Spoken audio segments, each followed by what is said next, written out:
शिव पार्वती विवाह कथा। माता पार्वती भगवान शिव से विवाह करना चाहती थीं। सभी देवता इस रिश्ते से खुश थे और सभी चाहते थे कि पर्वत राजकन्या माता पार्वती और भगवान शिव का विवाह हो।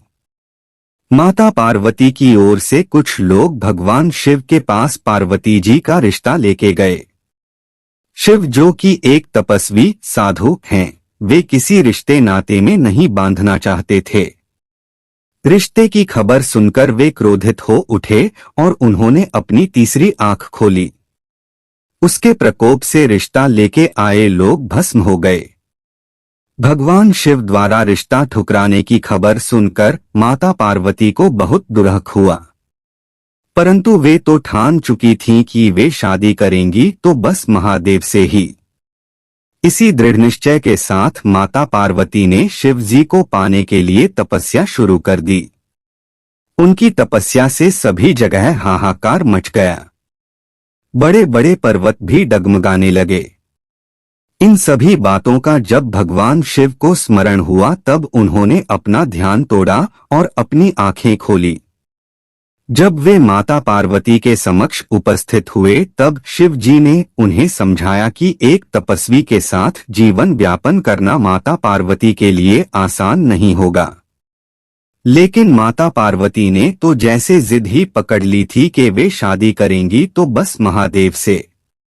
उनकी इस हट को देखकर भोलेनाथ ने सोचा कि वे बिल्कुल उनकी तरह ही हैं और उनकी जोड़ी बहुत अच्छी लगेगी। भोलेनाथ मां पार्वती से शादी करने के लिए मान गए और यह सुनकर न केवल मां पार्वती अपितु समस्त देवगण भी बेहद प्रसन्न था। मां पार्वती के घर में इस शादी को लेके जोरों शोरों से शादी की तैयारी शुरू हो गई थी। अब समस्या यह थी कि भगवान शिव एक तपस्वी थे और उनके परिवार में कोई नहीं था। उन्हें शादी की रस्मों का कोई अंदाजा नहीं था।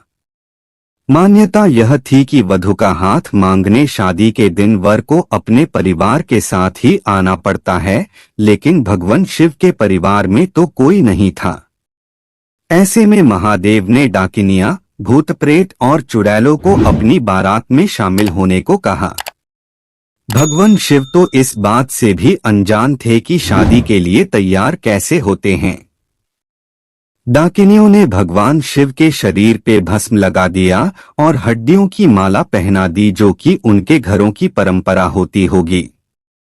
अब भगवान शिव की बारात, जिसमें भूत प्रेत थे, नाचते गाते मां पार्वती के द्वार पहुंची। सभी लोग, जिसमें मां पार्वती के घरवाले और देवता गण थे, हैरान रह गए। भूतों को देखकर घर की महिलाएं डर कर वहां से भाग गई। महादेव को इस रूप में देखकर उनकी सास यानी मां पार्वती की मां ने उन्हें अपनी बेटी का हाथ देने से इनकार कर दिया। माता पार्वती और शिव जी के विवाह की परिस्थितियों को बिगड़ता देख पार्वती जी ने महादेव से अनुरोध किया कि वे उनके रीति रिवाजों के मुताबिक शादी करें। भोलेनाथ ने मां पार्वती की इस प्रार्थना का मान रखा। पार्वती जी ने सभी देवताओं को उन्हें तैयार करने का निवेदन किया। इसके बाद भोलेनाथ को दैवीय जल से स्नान कराया गया और उन्हें खूबसूरती से फूलों की मालाओं से तैयार किया गया।